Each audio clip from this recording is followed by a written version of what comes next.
অনলাইনে ভাইরাল নাচানাচি করার কারণে শ্বশুর বিয়ে ভেঙে দিয়েছেন। এই ঘটনাটির কিছু সত্য কথা আপনাদের সাথে তুলে ধরি।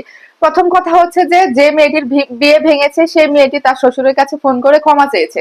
কারণ হচ্ছে যে বিয়ে ঠিক হওয়ার পরে এই যে শ্বশুরের ছেলের সাথে, মানে তার যে ছেলের সাথে বিয়ে ঠিক হয়েছিল সে ছেলের সাথে নাকি কিছুদিন কথা হয়েছে এবং তাদের মধ্যে একটু একটু প্রেম ভালোবাসা তৈরি হয়েছে, যে কারণে এখন মেয়েও চাচ্ছে যে ওখানে তার বিয়ে হোক এবং ছেলেও নাকি চাচ্ছে যে ওই মেয়েকে বিয়ে করতে। এখন ছেলে হয়তো বাবাকে ওইভাবে বলতে পারছে না, তবে ইনিয়ে বিনিয়ে বোঝানোর চেষ্টা করছে। এখন সব থেকে সত্য কথা সেটা হচ্ছে অনলাইনে আমরা যে মেয়েটির নাচানাচি বা ভিডিও দেখছিলাম, আমরা অনেকে দেখা গেছে এই মেয়ের নাচানাচির জন্য অনেক ধরনের খারাপ মন্তব্য করেছি।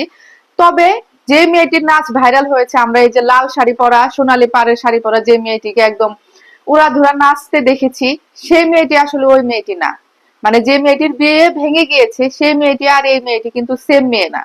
যে মেয়েটির বিয়ে ভেঙে গিয়েছে সেই মেয়েটির নাচ এবং ছবি সকল প্রকার ভিডিও অনলাইন থেকে অনেক আগে সরিয়ে ফেলা হয়েছে। মানুষ একটা গল্প বানানোর জন্য প্রতীকী একটা মেয়ের নাচ দেখানোর জন্য এই মেয়েটার ভিডিও এনে ওই মেয়ে বলে চালিয়ে দিচ্ছে, এটা হচ্ছে কথা। ওই মেয়েটার নাচ যখন সোশ্যাল মিডিয়াতে যায়, একটা ছেলে তার যে হবু শ্বশুর আছে তাকে দেখায়।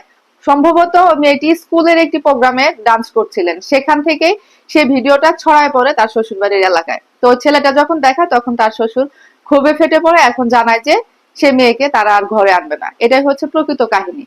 এখন আসলে কি হবে এখন সেটা বুঝতে পারছি না। মেয়েটি যখন শ্বশুরের কাছে ফোন করে ক্ষমা চেয়েছে, শ্বশুর এখন ক্ষমা করবেন কিনা সেটা হয়তো পরবর্তীতে জানতে পারবো। তবে আমার ব্যক্তিগত মতামত, কেউ যদি ভুল বুঝতে পারে, ভুল বুঝে যদি কেউ কারোর কাছে ক্ষমা চায়, তাহলে তাকে ক্ষমা করে দেওয়া উচিত। কারণ স্বয়ং সৃষ্টিকর্তা আমাদেরকে ক্ষমা চাইতে বলছেন এবং সে বলেছে যে আমাদেরকে ক্ষমা করে দিবেন যদি তার সাথে শিরিক করা না হয়। তবে এই মেয়েটি যদি বিয়ের আগে ভুল বুঝতে পারে, আমার মনে হয় শ্বশুরের উচিত হবে মেয়েটিকে ক্ষমা করে দিয়ে তাকে সসম্মানে তার ঘরে বউ করে নেওয়া এবং পরবর্তীতে সে যেন কখনো এই ধরনের কাজ না করে। যেহেতু তারা পছন্দ করে না, সেহেতু সেই শর্তগুলা তারা নিয়ে তারা যেন বিয়েটা দিয়ে দেয়। বিয়ে ভাঙুক সেটা আমরা চাই না, কারণ এত এত স্বপ্নের বিয়ে, ছেলে মেয়ে স্বপ্ন দেখছে, বিয়ের দিন তারিখ ঠিক হয়েছে, বাড়ি ঘর নাকি সাজানো হয়েছিল, সে বিয়ে ভেঙে ভেঙে যাক এটা কখনোই চাই না। আরেকটা কথা, এখানে সবার পছন্দ যে সেম হবে, সবার পছন্দ যে একরকম হবে এরকমটা না।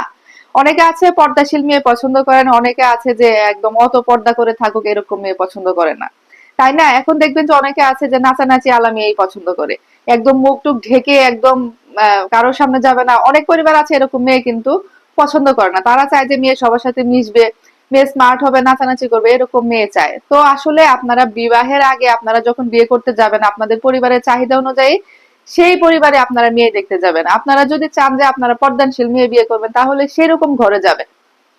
আর যারা চান যে না একটু ঠিক আছে একটু খোলামেলা ভাবে চলো, তারা সেরকম ঘরে যাবেন।